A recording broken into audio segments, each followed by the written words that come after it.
আসসালামু আলাইকুম। সবাই কেমন আছেন? আশা করি ইনশাল্লাহ সবাই ভালো আছেন। আজকে আপনাদের মাঝে নিয়ে আসলাম একটি গুরুত্বপূর্ণ ভিডিও। ভিডিওটি হলো আমরা কাতার প্রবাসী সাদ্দাম ভাইয়ের বাড়িতে আমরা এখানে ইন্টেরিয়র ডিজাইনের কাজ করতেছি।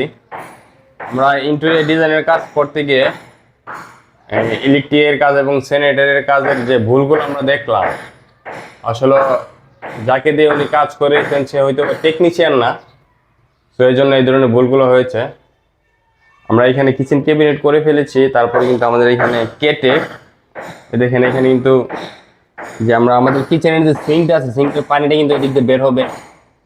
আসলে এখানে একটা পাইপ লিক ছিল, এই জন্য আমরা কিন্তু এটা ভেঙে ফেলেছি। এরকম করে 4টা বাথরুম আছে বিল্ডিং এ।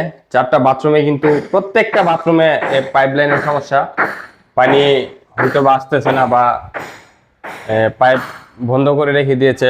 মানে আসলে লাইনগুলো যে টেনেছে, এই লাইনগুলো একটিও একুরেট হয় নাই। যে দেখেন আমাদের এইখানে, তুমি একটু ওঠো তো, আমাদের এইখানে যে আপনাদের হাইকমোডের যে লাইনটা, এখানে একটা হাইকমোডের লাইনের সাথে কিন্তু একটা পানির লাইন দিয়ে দিয়েছিল। আমরা কিন্তু এটা কেটে ওই কর্নারে নিয়ে যাচ্ছি যাতে আপনার কোনো সমস্যা না হয়।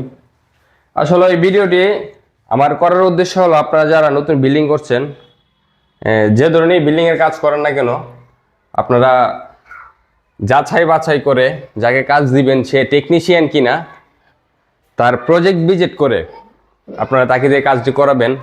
আশা করি ইনশাল্লাহ আমার এই ভাইয়ের মতো আপনারা আর কোনো সময় ভোগান্তিতে পড়বেন না। ভাইটি কিন্তু অনেক টাকা খরচ করে কাজটি করেছিল। যে কাজ করেছিল সে কিন্তু সব ধরনের টাকা নিয়ে গিয়েছে, আবার নতুন করে যে রিপেয়ারিং করাচ্ছে কাজগুলোকে, আরও কিন্তু মোটামুটি অনেক টাকাই প্রায় চলে যাচ্ছে এই কাজগুলোতে। আসলে বলতে গেলে এখানে কিন্তু হাজনার থেকে বাজনা বেশি। সো আপনারা যারা এই ধরনের কাজ করাতে যাচ্ছেন, নতুন বিল্ডিং করতেছেন, আপনারা অবশ্যই সাবধানতা অবলম্বন করবেন। যাকেই দিয়ে আপনার কাজ করাতে যাচ্ছেন সে টেকনিশিয়ান কিনা অবশ্যই দেখে নেবেন।